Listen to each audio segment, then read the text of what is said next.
So I've been living off-grid in the wilderness without a vehicle, an hour away from the nearest town for 4 years, and I love it. I'm having my best life. And the reason how it started was because I broke up with my boyfriend who had the vehicle, and suddenly here I am out in the wilderness alone without one.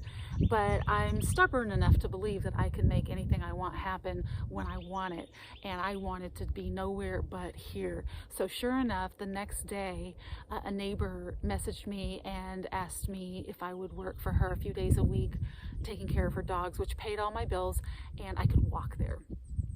And then I started, thinking about, all the implications of having a car. Like, you have to work to pay for the car. You have to pay for insurance and registration and gas. And I have to support the fossil fuel industry more than I want to. I have to deal with rats getting in there and building nests and chewing wires. And I don't want to be at war with the rats and the mice. They belong here. I don't even want to look at it. So I'm thinking, well, maybe this is a great thing that I don't have a car now. And because honestly, I only want to be here. I want to create my paradise from the ground up. And I've been doing that. Now, granted, I'm not doing it 100%. Like, I get a lot of food from the land, but I still get a lot of food from society. So I'll either order it online and have it delivered to an address down the road. And if it's too heavy for me to carry it home, I'll push my wheelbarrow down there and push it back. I have awesome neighbors who, sometimes they'll be like, hey, I'm going to town. Do you need anything?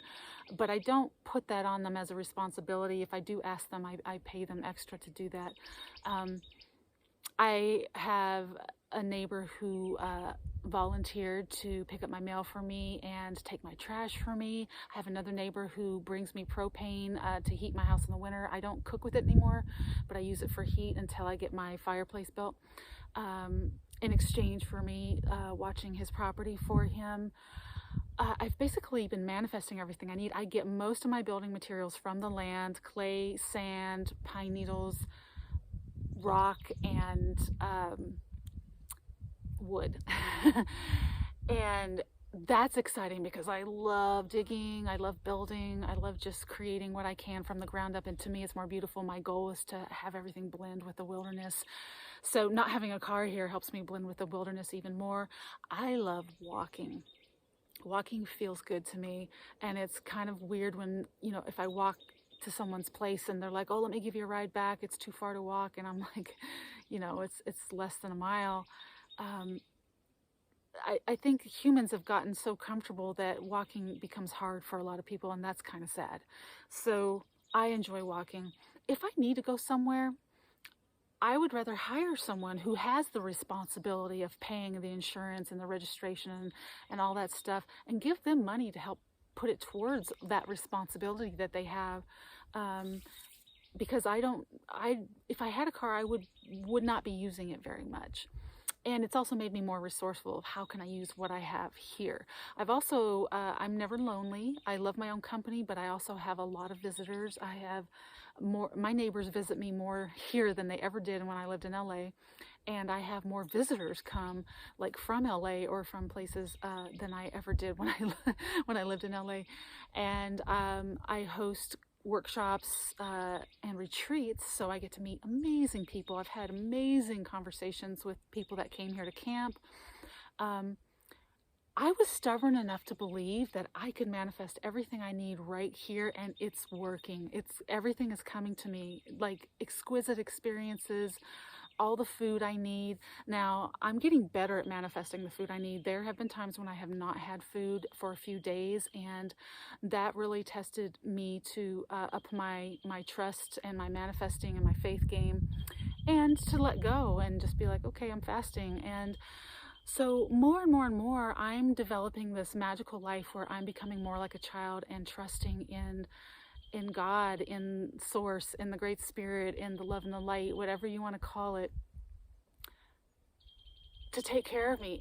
And it is. And there's nowhere else I want to be. Like, the other thing is a lot of people say, well, what if there's an accident, or what if you're sick? So I have managed my health in a way that for so many years I have not been sick. I listen to my body very closely, and I deal with my state of mind, which affects my health a lot. I meditate a lot. I've also learned that if I stay in a flow state, if I stay in a positive state, I do not have accidents. And so I'm not worried about any of that. And, you know, I've had a lot of people say I should be. And you know what? Honestly, I could die tomorrow and be like, I had the most magnificent experience ever, because this is paradise. I'm in heaven. This is the only place I want to be. I don't want to go back to society. I'm over it. Even though I still, you know, I use internet, and I have a cell phone, which actually I don't call on. I use it for Wi-Fi and to post on Instagram and TikTok and stuff, which is fun. And I love talking to people.